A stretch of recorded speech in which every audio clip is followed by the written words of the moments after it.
Let's check in with Jim Ryan, who was live in Baltimore. Jim, you covered the riots and the ongoing strife this summer in Ferguson. You're now in Baltimore. First, set the scene from last night. What happened last night? Well, yeah, we had large demonstrations again last night, but and quite a high level of tension, I think, in the crowds out there in two sections of the city, specifically the west side of Baltimore and the south side of Baltimore. A curfew went into effect starting at 10 o'clock last night until 5 this morning. There were still hundreds of people out in the street. At 10 o'clock, the police showed restraint. There were some bottles thrown, some rocks and things like that, and eventually there were, I think, 10 arrests. But compared to the night before, when you had more than 230 arrests and a dozen police officers who got injured, and it was a much more peaceful last night around here in Baltimore, McGraw. And so talk about it seems like there are these citizen policemen or this sort of buffer between the rioters and the police. Are they helping out at all? I think it did work. You know, and I was, as you mentioned, I was in Ferguson, a place where you had a line of riot gear-clad police officers facing these protesters, hundreds of them in some cases on Florissant Avenue in Ferguson, and eventually all hell broke loose.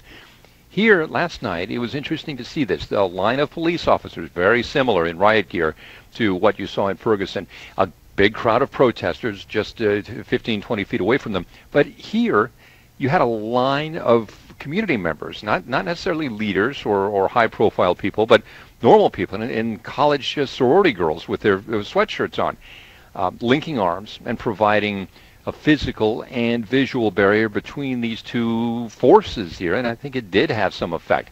So they were there as much to enforce as the police were, and I think that it did help to calm the crowd down. The area in Baltimore, I know they're talking about the Pennsylvania North Street area, and then you mentioned two different areas.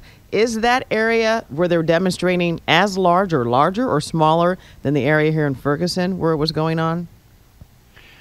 You know, it's comparable, and I think that, you know, Florissant over there and then the police station, it's more compact. It's sort of spread out here in this area. You've got residential areas just right alongside the place, that CVS store that was burned down. And, you know, I think that may be part of the situation here, that yes, you have the west side of Baltimore, the south side of Baltimore, and then downtown. Those seem to be the three points of focus of both the demonstrators and the law enforcement. So, yeah, you know, Florissant, West Florissant out there, there were lots of places to run and to hide and to taunt the police, and it's not really the case here. It seems like, from St. Louis anyway, that the mayor, who's come under some criticism for some of her comments, but the mayor and the governor seem to be working together on this. You're right, yes. And the police chief, law enforcement as well. And I think you had the same thing there with Jay Nixon and the mayors and others involved in the situation in Ferguson. But, you know, they'll take the criticism collectively, and I think they'll take the praise collectively if this all works, and so far it seems to be.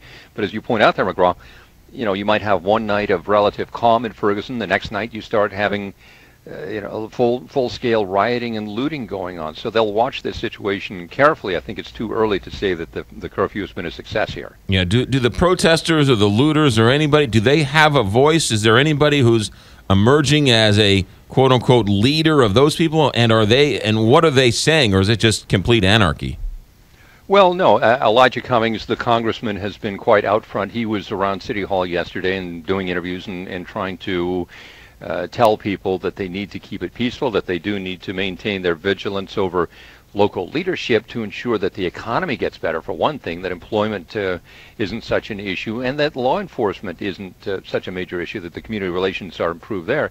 You also have a state senator last night who, at 10 o'clock, got onto the police public address system and was urging everybody to go home. So, yeah, there are some local leaders here who have taken the reins of responsibility and are urging the public to stay calm through this entire process. Friday is supposed to be when they make, hopefully officials make some kind of announcement whether charges will be filed or something. Is that right?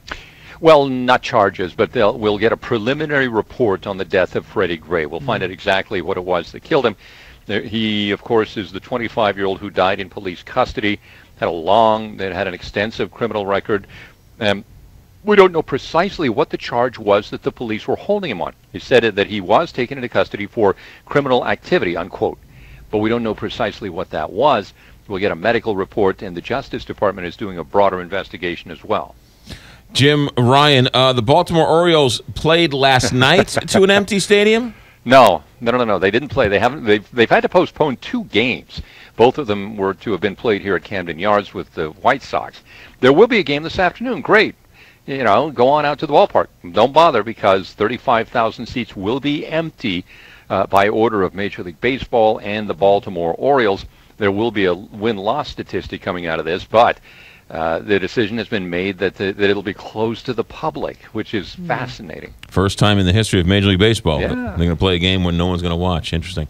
All right, Jim Ryan, be safe. Thanks for checking in, as always. Thanks, McGraw. 726 here, a big 550.